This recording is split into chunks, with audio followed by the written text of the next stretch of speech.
Alright, I guess I have to record this again because I was not happy with the recording audio. So, hopefully it doesn't pick as bad, but it was bad. So, let's put it this way. My hot take for the day. I think the NetherRealm community, of players, need to understand that characters being strong and having archetypes and game plans is a thing in other fighting games.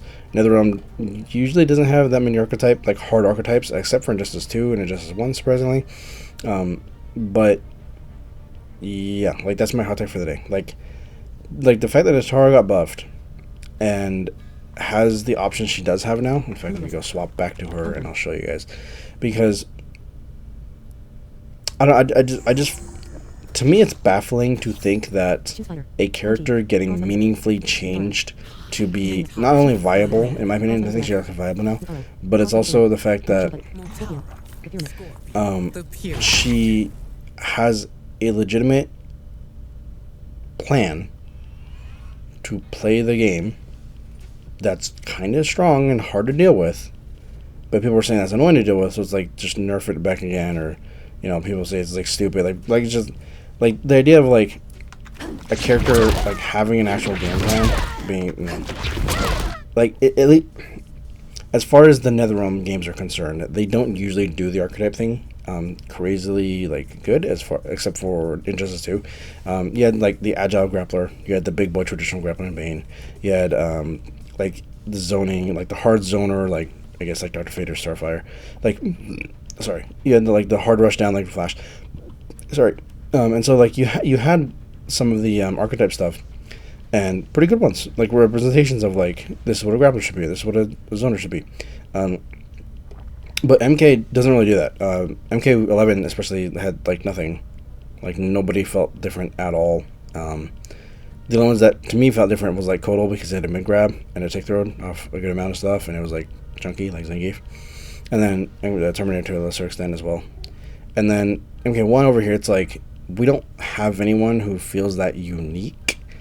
At least to me personally, where it's we have characters who they have a lot of specials, they have a lot of interesting tech to them individually, sure. It's Gears with the time stop stuff, Rain with some of the conversions you can do, or the setups. But it's a hard archetype idea of this character is designed to be this strong or strong in this way, and maybe a bit weak in this way. And it's okay. So it's Natara, it's I'm strong because I can do this. Right, I can just fly around the screen.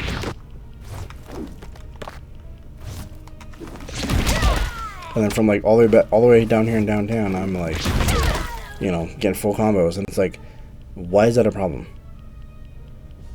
She has to not only commit to the jump, the forward dash, and spend the bar on the dive kick if she wants to keep it safe, or not safe, then leave it. But it's you could theoretically anti-air that. You could theoretically anti-air that, or the Natara player can just read you're going to anti-air and then dash back and then come down and combo.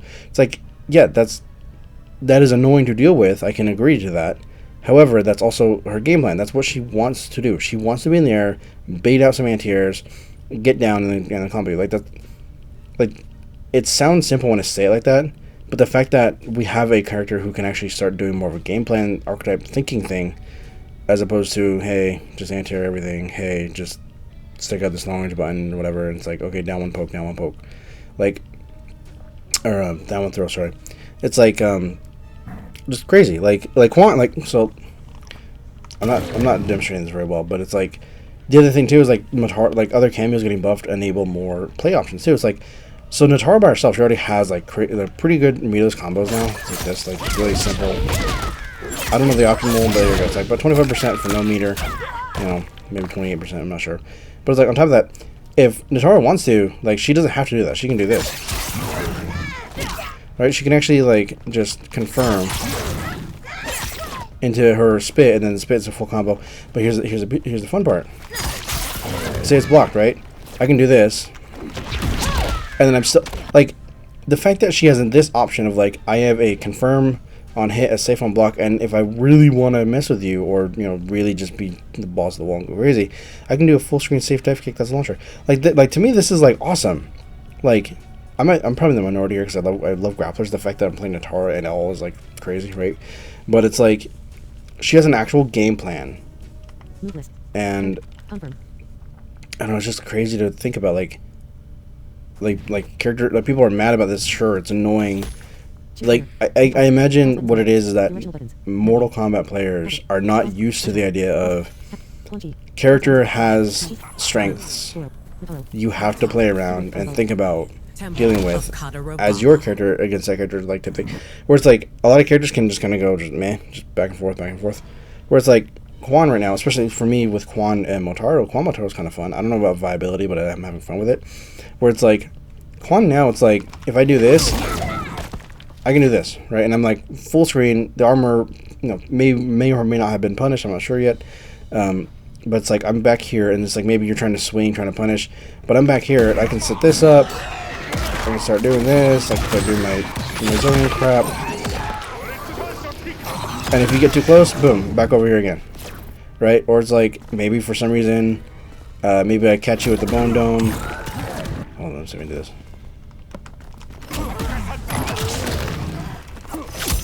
And I can start pressuring you. It's like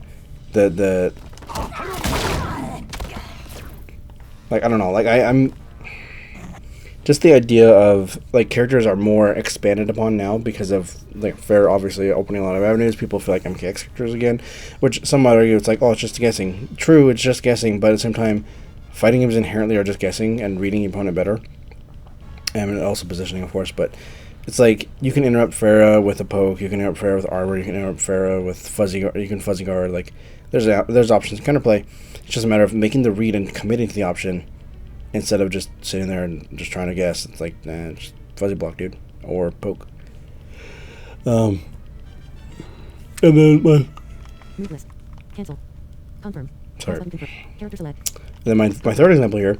So we have Natara with like the glass cannon. She has a bit low health, sure, but she has the glass cannon thing of like I do ginormous damage off every touch, and I'm all over the screen, but I have less health, right? That's the idea.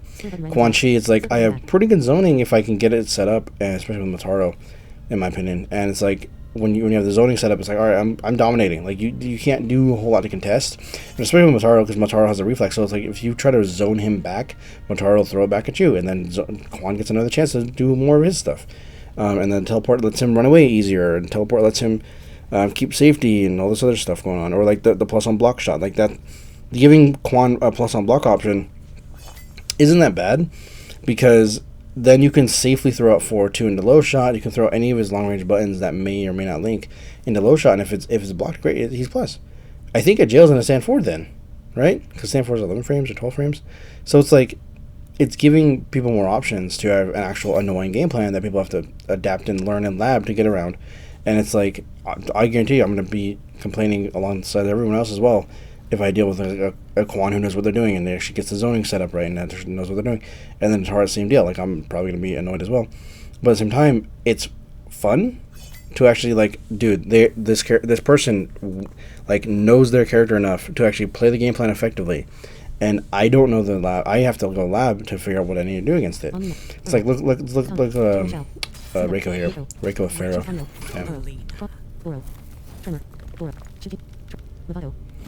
Where are you? There you go. The hourglass. So we have Reiko Farah. So Reiko Farah is interesting because you have the mix-up, of course, but here's the thing: Reiko Farah makes Reiko feel like an actual like grappler. The big one for me is the fact that he has actual tick throw. Just works on block, right? It's a tick throw. It's cool. Reiko can melee with Ninja Stars, break armor, do all the normal stuff he does. But the cool part, excuse me, sorry. The cool part is that Reiko Farah gets command grab combo. And I dropped it. But you see the point though, like you can like jump your jump strings, you can do whatever you can think of. I'm sure you can find routes. And it's like you have that. Cool. But here's the kicker. Is that you don't need the full cameo stage for Farah to make it work. So let's see if we can do this right. Come on now.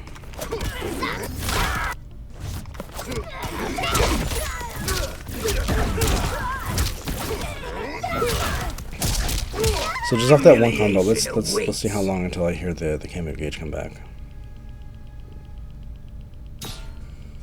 Like what, like 4 or 5 seconds from the time that combo is done. So realistically, you have 5 seconds in between command grab combos, which means that Reiko actually now Reiko is a legit threat every time he command grabs you. Now, of course, the argument can be made. Movado can do this. Tremor can do this. Janet can do this, and Darius. They all four of them can do command group combos, which is true, and they all offer different utility. But the core of this is this now. Each of these 5 cameos gives Reiko his game plan, which is play around the command grab, and a bit more utility. Like Janet gives him the standing reset, Tremor gives him the reflect and the extra health and the good forward throw and whatever other utility-based crap he has. Fair gives him the mix and the pain gain, which helps buff the command grab in general, and the command grab combos in general, and then the mix like I mentioned. And I think, I'm not entirely sure, but I think this overhead here, if you get them to block it, I think it jails in Ninja Stars. I'm not entirely sure, but that's just extra chip and bar, right? And then giving Reiko the fact that he can do armor, which just this is fair in general, but you can do armor into, or pain and gain armor into attack armor. And if it's blocked, great, but then you can also still receive the bit of a damage buff from the pain and gain and still do like your armor after you're safe, right?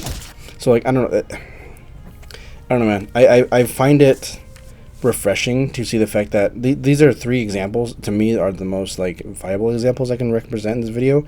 Natara has the air mobility and whatever else. Quan has a pretty good zoning, and especially with Nataro can do the runaway thing pretty good. And Reiko with Farah is actually pretty good at like actually grabbing people and actually making them like try to duck or try to jump, right? And then at that point, Reiko's just getting free damage because they're trying to jump, trying to duck, whatever. So it's like, I don't know,